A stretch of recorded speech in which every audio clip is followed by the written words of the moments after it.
At last, reaching the tarnished craft, secreted here by Funzang those many millennia ago, you are ready to signal your ally, Vitalia Domini, and depart this most peculiar world. You reflect a few moments upon the many adventures that were here for you, and upon the weight of all that has transpired. What shall you do with the incredible secret discovered within the globe of Funzang, the astral domini? What is this new place that Vi Domini seems intent upon reaching in such a hurry?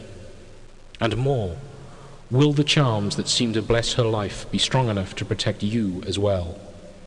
Or will her impulsiveness eventually result in your own hoary demise? All of these questions nag at the back of your mind as you stare at the spacecraft and the sky above, wondering what strange new realms may yet await. With a simple sigh, you resign yourself to the notion that only the future will reveal the answers to these many questions, and the 1,000 others that you feel pressing upon your shoulders. Finally, you decide to summon your new partner.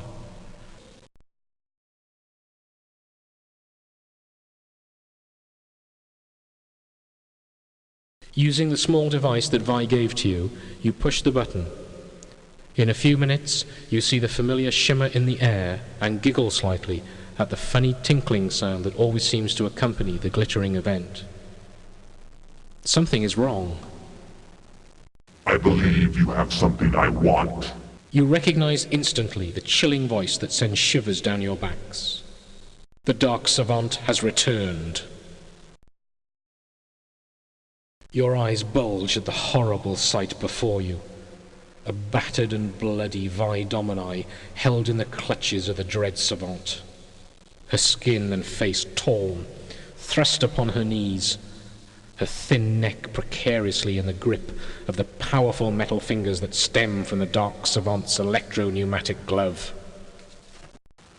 You have been my pawns all along. I knew that the girl would never deliver to me the secrets of the globe, the astral domine, and you have served my purposes admirably. Did you think you could vanquish one such as I so easily? I, the new lord and master of the universe? I am the Savant, the dark herald of change.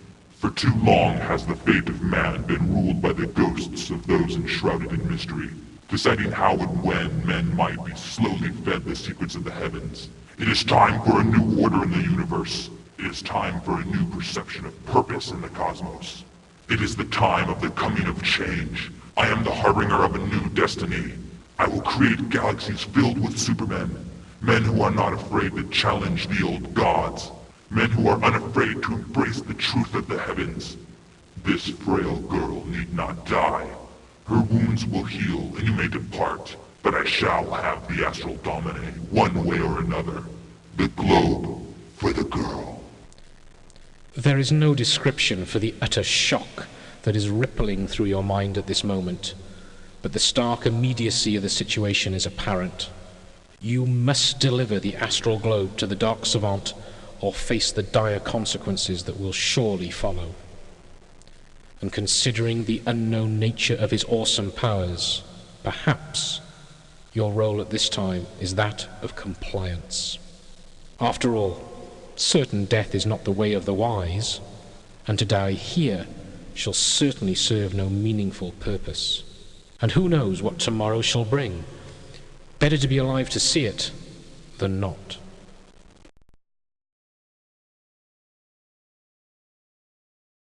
Most reluctantly, and with trembling hand, you hold out the astral domini for the Dark Savant to take. The prize is mine.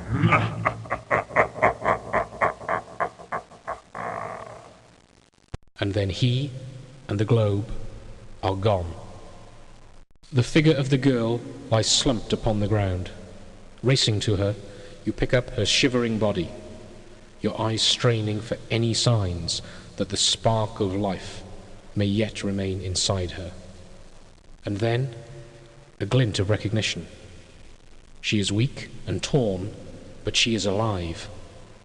It is then that you remember the last secret of the globe, the secret that Funzang divined to keep his work safe from the hands of those who would bode ill for the fate of the universe. And you quake as you notice the trickle of blood which drools down upon her right cheek. With a shaking hand, you pull back the black patch which covers her genetic malformity, and gaze into the bloody gaping gorge that lies where once her precious eye had been. Gently you carry her limp body into the tarnished spacecraft. Everyone passes the time in silence, no one speaking of the images which continually churn inside them, until finally she awakens. He got it, didn't he? She asks softly, already knowing the answer before you can nod. Don't worry, I know where he's going. And she picks herself up, takes a look about the ship, and then sits down at the controls as if nothing at all could be the matter. Removing the starry sapphire locket from her pouch, she places it within a small nestle upon the console, and you jump as the spacecraft roars to life. With engines humming and panel lights flashing, you can only watch with amazement at this incredible girl, who shows no hint of the pain which must still bite at her many wounds, save a brief moment when she touched her hand to her right cheek and trembled slightly. And then the spaceship bursts into the deep blue of the sky. Don't worry, I know where he's going.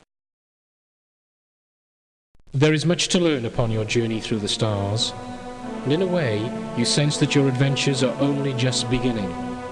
Out there, somewhere, looms the shadow of the Savant, in his hands the power of the astral domini, and deep within you know that your paths are destined to cross again.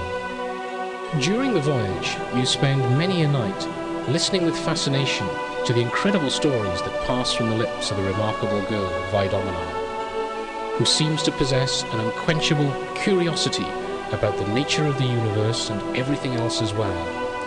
And it is through these tales that your own new perception of life and the stars and all they contain begins to emerge. Hey guys, look what I found. You hear her cheerfully intone at odd times of the day, and are pleased to be in the company of such a pleasant travelling companion and new partner. But behind her merry smile, she too knows that one day will come a reckoning.